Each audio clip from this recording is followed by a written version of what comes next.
పరిణామాలు ఎట్లా చూసుకోవాలి, ఆర్కే ఎట్లా చూడాల్సి ఉంటుంది?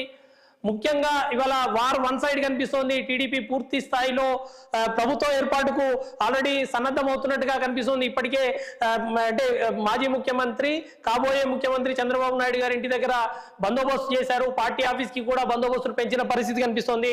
ఇప్పటికే టీడీపీ వార్ రూమ్ ఏర్పాటు చేసుకున్నారు. వారంతా కూడా కూర్చొని ఇదంతా సమీక్షిస్తున్నారు. ఏర్పాట్లు మొదలైనట్టుగా కనిపిస్తోంది. పూర్తి స్థాయిలో టీడీపీ ఏ రకమైన మూడ్లో కనిపిస్తోంది? ఎస్ సార్, ఇప్పటికే చూసుకోవచ్చు టీడీపీ గెలుపు దిశగా కూడా దూసుకుపోతున్న పరిస్థితి. దీనికి ప్రధానంగా చూసుకుంటే అయితే ఇటు భద్రశత్రువులుగా ఉన్న ఇటు గుంటూరులో చూసుకుంటే ఇటు క్యాస్ట్ ఈక్వేషనే సక్సెస్ అయిందని కూడా చెప్పుకోవచ్చు. భద్రశత్రువులుగా ఉన్న ఇటు కాపు కమ్మ కూడా ఏకమై కూడా ఇటు పవన్ కళ్యాణ్ ఎక్కువగా కూడా ఇన్వాల్వ్ అయ్యి ఈ గెలుపుకు కూడా ప్రధానంగా కూడా కృషి చేశారని కూడా మనం చెప్పుకోవచ్చు. ఎందుకంటే ఇటు గుంటూరులో చూసుకున్నా సరే ప్రధాన నాయకులు అంటే ఎక్కువగా గత కొన్నేళ్లుగా కూడా శత్రువులుగా ఉన్నారు. కానీ ఈ ఎలక్షన్లో తమ గెలిపే ధీమాగా కూడా ఈ క్యాస్ట్ ఎలక్షన్లు కూడా ముఖ్యంగా పనిచేసినని కూడా చూసుకోవచ్చు. 175 ఉన్న ఈ సీట్లలో కూడా ఎక్కువగా చూసుకుంటే అయితే ఇటు టీడీపీ కూడా కైవసం చేసుకునే పరిస్థితి అయితే నెలకొన్నది. ఎంతో అభివృద్ధి చేసిన మంత్రులు కూడా ఇప్పటికే అయితే ముందంజుకున్న పరిస్థితి అయితే లేకపోవటం చూసుకుంటే అయితే చాలా ఆశ్చర్యంగానే ఉన్నది. అంటే ఎక్కువగా ఇటు సీఎంకి హామీ ఇచ్చిన అంటే తమ ప్రాంతాల్లో కూడా ఎంతో అభివృద్ధి చేస్తామని చెప్పేసి అనేక మంది మంత్రులు కూడా హామీ ఇచ్చారు. కానీ ఎంత అభివృద్ధి చేసినా సరే ఈ ఈక్వేషన్లో చూసుకుంటే అయితే ఆ అభివృద్ధి కూడా ఎక్కువగా తీసుకోలేదని మనం చెప్పుకోవచ్చు.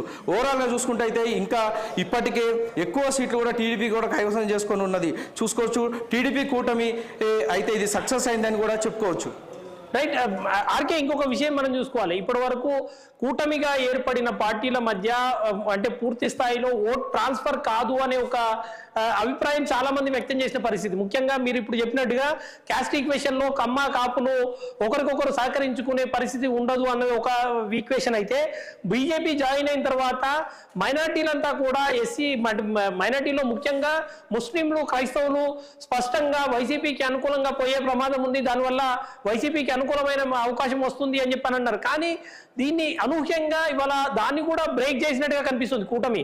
ముఖ్యంగా ముస్లింలకు పదే చంద్రబాబు నాయుడు పోయి చెప్పాడు, మీకు ముఖ్యంగా మీ రిజర్వేషన్లు ఎక్కడ పోవు, నేను బీజేపీతో ఉన్నప్పటికీ మీ రిజర్వేషన్లు కాపాడుతానని చెప్పి.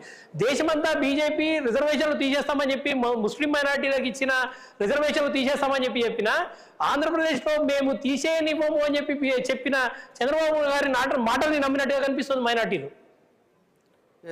ఏపీలో చూసుకుంటే అయితే ఎన్డీఏ కూటమి వేసిన స్కెచ్ అయితే సక్సెస్ అయిందనే మనం చెప్పుకోవచ్చు. ముఖ్యంగా చూసుకుంటే అయితే ఎన్డీఏ కూటమి కూడా ఫస్ట్ నుంచి ఒక స్కెచ్ వేసుకుంటే ఒక ప్లాన్గా కూడా ఈ టీడీపీ కూటమిని కూడా ఏర్పాటు చేయడం జరిగింది. దీనివల్ల కూడా ఈ సక్సెస్కి ప్రధాన కారణం అని కూడా మనం చెప్పుకోవచ్చు. అయితే ముస్లిం మైనారిటీలో కూడా అనేక అనుమానాలు ఉన్నా సరే వాళ్ళని కూడా ఇటు టీడీపీ అధినేత అంతేకాకుండా పవన్ కళ్యాణ్ కూడా వాళ్ళకి తరచుగా కూడా చెప్తూ తమకిచ్చిన హామీలన్నీ కూడా నెరవేరుస్తామని చెప్పేసి ఈ సక్సెస్కి కూడా ప్రధానంగా కూడా వాళ్ళ కృషి కూడా ఉందని కూడా మనం చెప్పుకోవచ్చు సార్.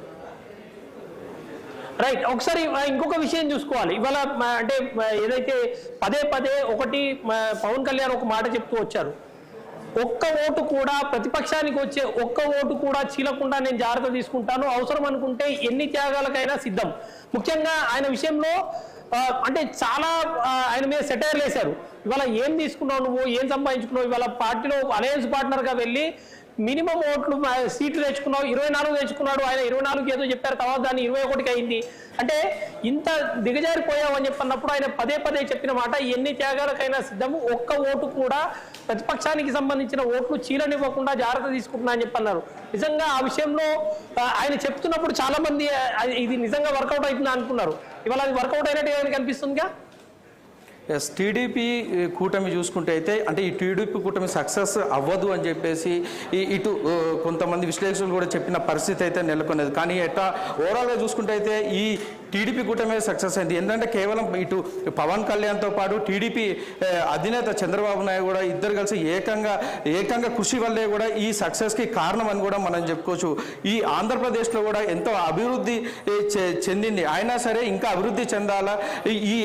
దీనికి సంబంధించి ముఖ్యంగా ఇటు గుంటూరులో చూసుకుంటే అయితే అనేక ఇటు ఐటీకి సంబంధించింది కానీ ఇటు రాజధాని విషయంలో కూడా ఇటు జగన్ చేసిన మిస్టేక్ల వల్ల కూడా ఇటు వచ్చేసి ఈ ఓటమికి కూడా కారణం అని కూడా మనం చెప్పుకోవచ్చు. ఇప్పుడు పవన్ కళ్యాణ్ చూసుకుంటే పవన్ కళ్యాణ్ కూడా అనేక సభలలో కూడా తనకు ఒక ఛాన్స్ ఇవ్వాలి, ఒక ఛాన్స్ ఇస్తే మాత్రం ఈసారి తనేంటో నిరూపించుకుని తను అభివృద్ధి చేస్తామని చెప్పేసి అనేక మార్లు కూడా చెప్పిన పరిస్థితి నెలకొన్నది సార్. Right thank you RK. ఒకసారి దురాని జాయిన్ అవుతున్నాడు మనకు ఈస్ట్ గోదావరి నుంచి, కాకినాడలో ఉన్నారు. దురాని ఏంటి వార్ వన్ సైడ్ అన్నట్టుగా కనిపిస్తోంది, గోదావరి జిల్లాలో పరిస్థితి ఏంటి?